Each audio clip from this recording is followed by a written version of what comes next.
Thanks for coming back. I hope you have enjoyed the sessions up to now. In this particular module, what I'd like to share with you is to describe a framework which brings together the elements that we've described up to now, theoretical and practitioner elements. And by putting these elements side by side, construct a theoretical framework which we refer to as the Unified Theory of Business Strategy, UTBS.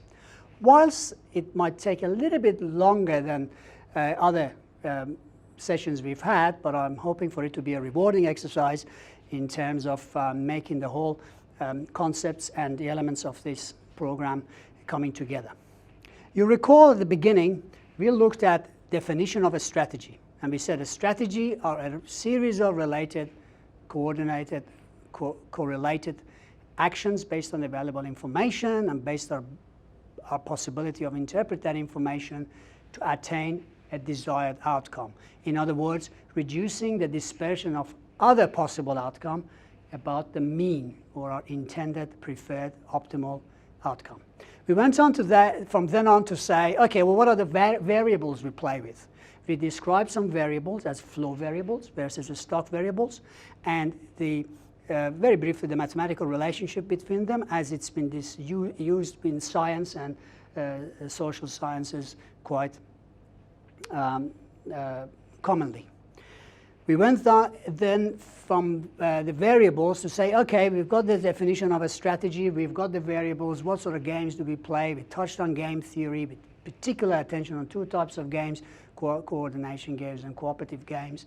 And we said a little bit from then on about the modes of thinking, intuitive, fast thinking, as opposed to rigorous analytical thinking, as proposed by some schools of thought in the literature.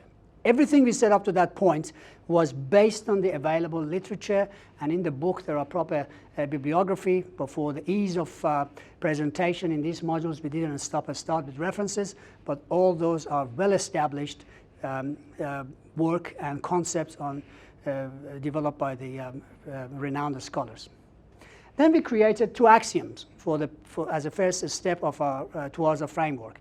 One was the axiom of flow variables played in coordination games using intuitive fast thinking, and we said systematic and asymmetric positioning will resolve that, and we said that as an iteration of that, certain types of transaction cost comes down, we got an optimal resolution to those games, and it will create a solution to a cooperative game that will create a stock variable based on rigorous thinking, that a stock variable had attributes that are not easily attained, it requires a lot of time, and it's not immediately replicable.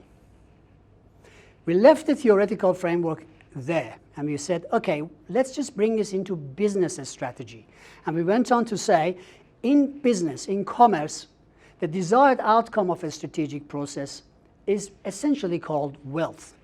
And we said what that means for an individual or an economic or corporate entity means abnormal return on capital, abnormal return, extraordinary return, over and above the efforts taken and the risk exposed by the player.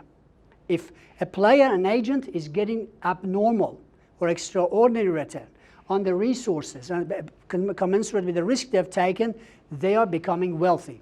And we said in perfect markets where information is distributed, there are many players, this is not possible. We said in capitalistic system, money velocity is important for economic growth based on available economic theory. Multiplier effect is important. It's difficult to create a situation where an economic agent can actually obtain over and above the risk they've taken and the resources they've played. However, when it does happen, it's the outcome of a successful strategic process in business, and it creates wealth. Great shareholder return, great personal wealth, and so forth. We went on to say, okay, how does this happen? He said if this wants to happen, can happen in perfect markets. It happens when there is a localized market failure or system failure around an economic agent. And that failure is from a perspective of the market, which means that economic agent, a corporate entity or an individual, is becoming wealthy.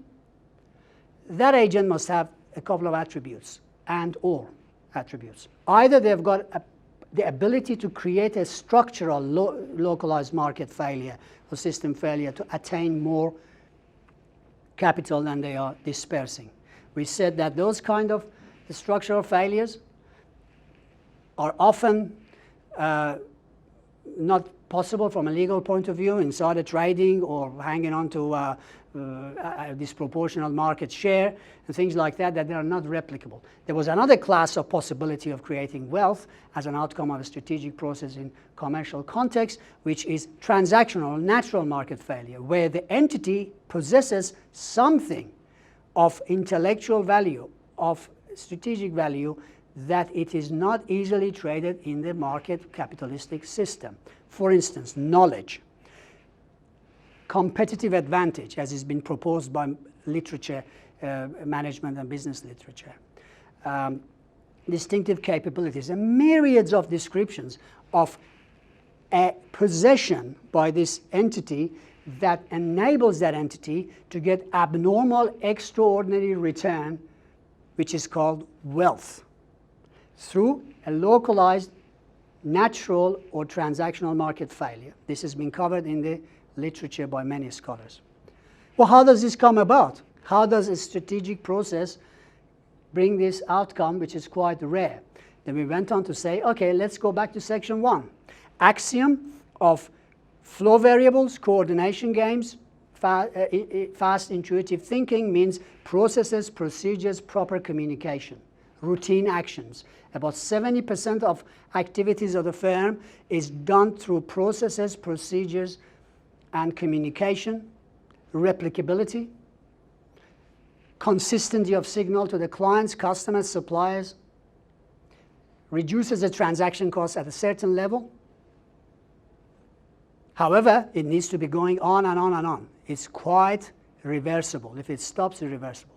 And then we went on to say, over a period of time, a subset of these processes, procedures, and communication is applied to build capacity, to build distinctive capabilities, to build that element that we said in the marketplace creates a localized failure, beneficial to that agent, creates competitive advantage, abnormal return. Stepping back, you say, okay, how does the firm decide what subset of processes and procedures and communication apply to create these resources? We're saying that it comes in from the two elements, this elemental decision, primary decision by the business. Either the mismatch between available opportunities in the external environment and the firm's internal capacity and resources. That mismatch can create the requirement for to build capacity in that area. Or vice versa, having an internal resource that is not leveraged off properly in external markets, external environments. The program will build that. The other parts that business might create resources and capacities is when there's a critical issues coming off their risk management or risk analysis or competitive analysis. So what we said, in order to have the ability to create wealth, to get above normal, extraordinary return to resources applied, the firm requires to do processes, procedures, and communication regularly, up to about 60-70% of its activities, broad-based in marketing, R&D operations, to have consistent operation, reduce the transaction cost to a level.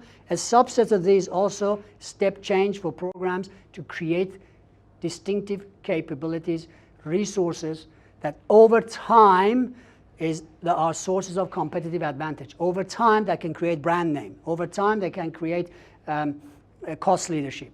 Over time, they can create trust, because a consistency of signal internally and externally through the first axiom.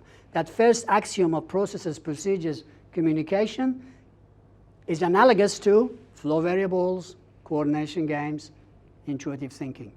Replicability of that, iteration of that, creates cooperative game, stock variable, rigorous thinking, distinctive capability, competitive advantage. Once you have that over a period of time, by selection, by correct selection of that mismatch between external requirements and internal capabilities, It creates you the ability to have a transactional or natural market, localized failure in the marketplace, in the system, which creates abnormal, attracts extraordinary amount of return to an agent's capital, which is called wealth, which is the desired outcome of a strategic business processing within the commercial context. There is no other way an economic agent could create wealth. You have a look at the module that we did on wealth, unless that economic agent, corporate or individual, possesses some form of source of competitive advantage, non-replicable ownership of something that is not fully easily traded in the marketplace and is not replicable within a certain period of time unless somebody else comes a premium and purchase it. Causal ambiguity, which has been covered by the literature as an attribute of competitive advantage, critical resources, is indeed this ambiguity. How a firm does this axiom number 1, process, procedures, communication, flow variables, coordination, game, fast thinking, as opposed to cooperative games, stock variables, and rigorous thinking, competitive advantage, resource building. These two axioms, an interpretation of them within the business context, within the commercial context, create that causal ambiguity, create the non-replicability of competitive advantage.